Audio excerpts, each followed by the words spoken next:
Ya. Adem-adem kita pikir masih pagi. Oke, selamat siang untuk kita semua. Selamat siang. Selamat siang. Apa kabar semuanya? Luar biasa. Ya, harus luar biasa karena hari ini kita mau memberkati rumah dan juga usaha. Ya, ada beberapa usaha ini. Listrindo, Winsticker, dan Cameo dan Lomoto. Cameo ini maksudnya apa? Semacam yang apa? Yang judi itu kan? Kasino itu. Kasino. Cameo ini cameo. Oh, Cameo. Oke. Saya pikir yang itu. Apa namanya? Yang judi itu? Kasino. Oh, foto. Oke. Oke, baik, hari ini kita bersama keluarga besar ini kita bersyukur kepada Tuhan ya. Karena Tuhan telah mempercayakan karya besar ini kepada keluarga ini. Kita semua hadir di sini untuk mendukung dan mendoakan. Semoga apa yang telah Tuhan mulai di dalam keluarga ini disempurnakan dalam proses selanjutnya. Dengan lain kata, sukses selalu ke depannya. Amin. Amin. Itu yang pertama. Yang kedua, dia seperti biasa, dia sudah hafal khotbah saya. Pemberkatan rumah, tempat usaha, atau apapun itu, pertama-tama bukan untuk usir setan ya. Ingat baik-baik ya, bukan usir setan dari tempat ini, tapi pertama-tama adalah menghadirkan Tuhan di tempat ini. Amin. Bagaimana? Ulang. Amin. Pertama-tama kita menghadirkan Tuhan dan berkatnya, dan anugerahnya, dan penyertaannya, dan semua yang baik di dalam rumah ini dan di dalam karya-karya kita. Ya, itu tujuan utamanya. Ya. Jadi dengan kehadiran Tuhan di dalam rumah kita, di dalam karya-karya kita, maka setan dan kawan-kawannya tidak punya tempat atau takut. Dan kalau mereka takut, mereka tidak mau tinggal di sini. Berarti hanya Tuhan yang berkuasa, bertakhta di tempat ini, memberkati tempat ini, menemani keluarga ini. Ya. Jadi sekali lagi, pemberkatan rumah hari ini bukan berarti setelah ini kita berpesta ria karena tidak ada setan ya. Tapi kita bersyukur karena Tuhan bertakhta bersama kita di rumah ini, di tempat usaha ini. Ya, jelas ya? Amin amin, ini harus percaya ya. Iya, oke. Itu yang pertama. Yang kedua, ini yang nanti di rumah baru bapak sama ibu kan, atau yang berdua? Oh iya betul. Kalau yang berdua ini memang kelihatan masih lucu-lucunya ya. Kelihatannya baru mirip mereka ini. Tiap kali antar saya di dalam perjalanan itu kami selalu tertawa kan.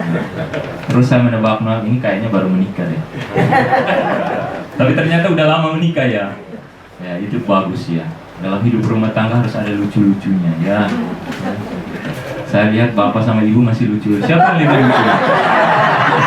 Yang baju merah kok. Yang gemasin siapa? Yang baju merah lebih lucu. Oh iya. Ini dua merah semua ini. Dua-duanya merah ya. Dua-duanya merah Yang semua ya. pakai kacamata. Tapi poin paling penting adalah itu, kita harus menikmati apa yang telah Tuhan percayakan kepada kita. Menikmati itu beda dengan melaksanakan. Orang yang melaksanakan mungkin bisa jadi dia terlalu serius, tapi orang yang menikmati, dia bisa melaksanakan itu tapi dengan sukacita. Amin. Ya, dengan gembira. Amin. Memang semangat sekali amin ini. Kayaknya mau bilang khotbah ini harus segera diselesaikan. Saya kalau 3 kali jawab saya cukup khotbah ini.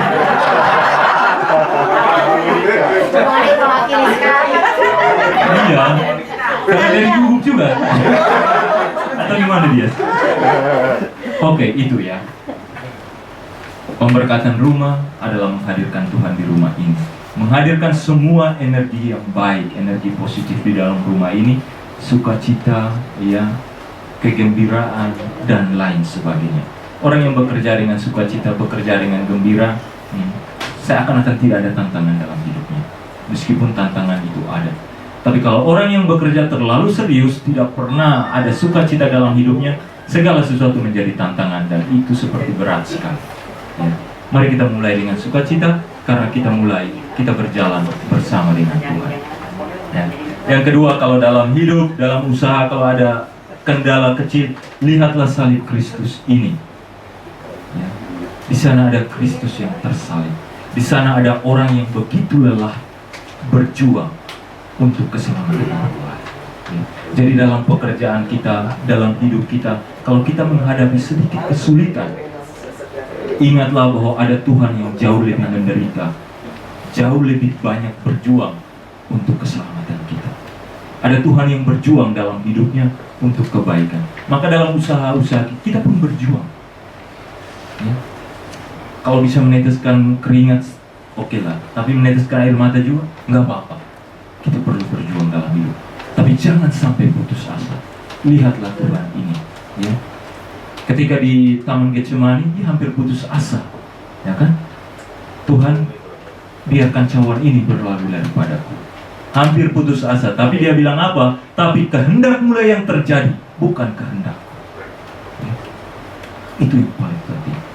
Kita mungkin akan mengalami banyak sekali tantangan, cobaan dalam hidup, tapi percayakan semuanya itu pada Tuhan.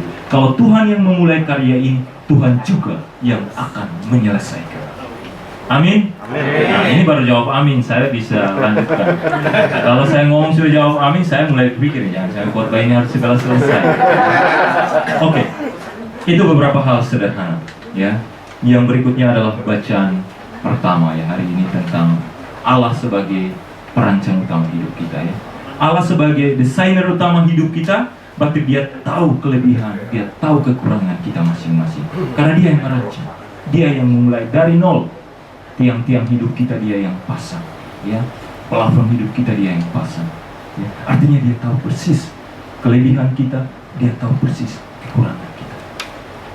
Maka tindakan orang beriman yang pantas, yang benar, yang layak adalah menyerahkan seluruh hidupnya ke dalam tangan Tuhan yang tahu segala-galanya tentang dirinya.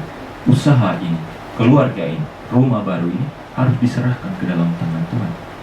Ya, harus mempercayakan kepada Tuhan sebagai pemiliknya agar dia tahu menjaga dan merawat. Ya, yang sudah kuat, yang menjadi kelebihan dari usaha ini, keluarga ini, biarkan dia tetap jaga, bahkan dia tumbuh kembangkan. Yang menjadi kekurangan, biarkan Tuhan yang merawat dan menjaganya. Itu pentingnya. Bacaan pertama itu mengatakan bahwa Tuhan perancang utama. Usaha-usaha ini serahkan ke dalam tangan Tuhan, biar Tuhan yang sempurnakan. Amin? Amin. Masih mau dengar lagi? Oke. Kalau masih mau, saya masih stop kalau banyak. Belum bacaan Injil ya? Oke. Bacaan Injil hari ini ya menarik. Saya kalau pemberkatan rumah tidak mau ganti dengan bacaan yang lain. Dulu saya sering pilih yang tentang kamu adalah terang dunia, kamu adalah garam dunia. Hari ini sebenarnya saya mau milih tema bacaan tentang terang dunia karena ada Listerine Lightning, ya kan?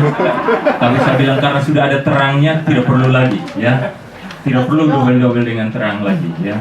Kita berbicara tentang Sakeus hari ini, tentang perjuangan, tentang usaha. Sakeus itu berbicara tentang bagaimana usaha Sakeus untuk mencapai mimpi-mimpinya. Sakeus berjuang untuk melihat Yesus. Melihat Yesus bagi Sakeus itu seperti usaha terbesarnya, ya. Karena sulit, badannya pendek, dia tidak bisa melihat Yesus sebagaimana orang-orang pada umumnya. Maka yang ia lakukan adalah dia berlari mendahului banyak orang, lalu memanjat pohon. Ya. Dengan itu dia bisa mencapai mimpi-mimpinya. Ya. Dalam hidup kita, dalam setiap usaha kita, kadang kita harus seperti Sakeus. Kita tidak bisa menunggu berjalan rame-rame dengan banyak orang. Tapi kita kalau perlu berjalan sendiri, berlari mendahului banyak orang. Dan kalau bisa kita panjat pohon, kita harus panjat pohon. Sebagaimana Sakeus.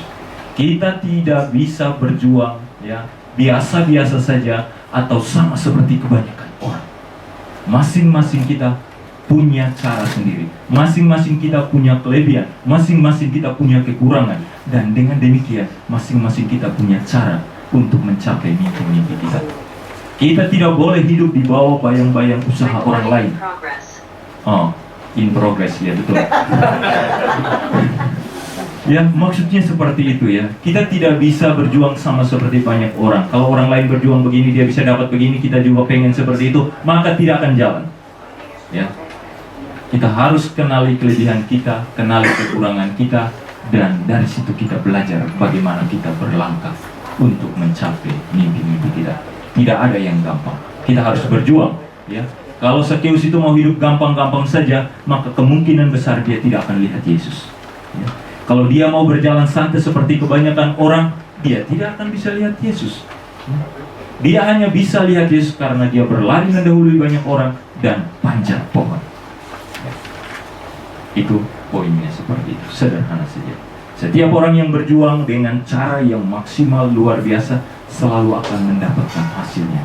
Bahasa yang paling umum orang bilang usaha tak pernah mengkhianati hasil. Itu usaha Sakeus, berlari dan panjat pohon. Dan dia bisa melihat Yesus. Tidak hanya melihat Yesus, tetapi Yesus bahkan mengajak dia untuk tinggal di rumahnya, ya. Jadi kadang usaha kita punya kalkulasi nih. Oh, tahun ini saya mau mencapai target ini. Tetapi bersama Tuhan kadang kita bisa mencapai lebih dari apa yang kita targetkan dalam hidup. Ya, sebagaimana Sakeus hanya ingin melihat Yesus, tapi malah Yesus tinggal bersama dengan dia. Itu sesuatu yang luar biasa. Jadi Bapak Ibu Saudara-saudariku yang terkasih, tetap optimis, tetap berjuang, jangan ragu-ragu. Kalau kita berjalan bersama Tuhan, segala sesuatu akan baik-baik saja. Amin. Ya, sekali lagi tidak ada setan di sini karena setan sudah terusir, ya. Oke. Baik Bapak Ibu Saudara-saudari yang terkasih, marilah kita senantiasa bersatu dalam doa. Semoga keluarga ini, usaha ini berhasil baik. Semoga usaha ini menjadi saluran berkat untuk banyak orang, untuk semua orang yang bekerja di dalamnya. Amin. Mari saudara-saudariku yang terkasih, setelah kita mendengarkan dan merenungkan sabda Tuhan, kita sampaikan doa-doa permohonan kita kepada Allah di surga.